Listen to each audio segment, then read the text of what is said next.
leading game designer in the world, Allegra Geller, is testing her new virtual reality game, eXistenZ, with a focus group. As they begin, she is attacked by a fanatic assassin carrying a bizarre organic gun.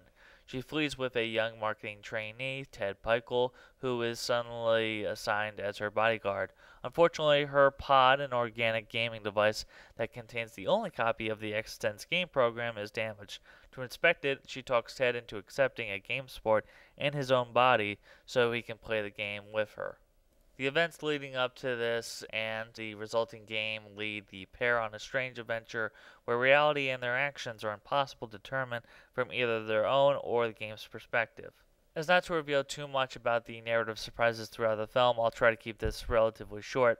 I was surprised by some of the similarities of David Cronenberg's eXistenZ and Christopher Nolan's Inception in terms of asking the question of what is reality and what isn't. However, this film seems more interested in delving into that question, whereas Inception was more about loss and regret. As someone who needs a cyberpunk edge to her, Jennifer Jason Leigh is perfectly cast as Allegra Geller. It's not a role that requires a conventional lead, but then again, none of Cronenberg's films feature conventional leading men or women. Then there's Jude Law as Peichel, providing a lot of humor as a newbie to the gaming world, but starts to become more and more dangerous as Peichel loses his identity to the video game character he is playing. There's also some solid supporting work from actors like Ian Holm and William Dafoe.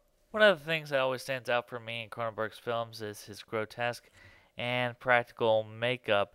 The game pods these characters use are shaped like controllers and video game systems, but they resemble organs attaching to the spines of the protagonists. In fact, if you're a fan of Cronenberg's films, as we are at the Movie Rewind, then everything you like about his films is right here, such as body horror, the blurring lines of what is reality and what isn't, psychoanalytic sexual tendencies, identity crisis or role-playing, and much more. As a side note, if you played enough video games, you'll recognize several video game touches throughout the film, such as characters repeating the same sentence, or how many characters within the environment will not respond to the violence around them. Overall, I'd say Cronenberg's film was perfect for its time and the growing concern of video games and their violent content, and yet it seems even more fitting now, as you'll be hard-pressed to find a house that doesn't have an entertainment system like an Xbox 360. That's it from the Movie Rewind. Have a good day, folks. Until next time.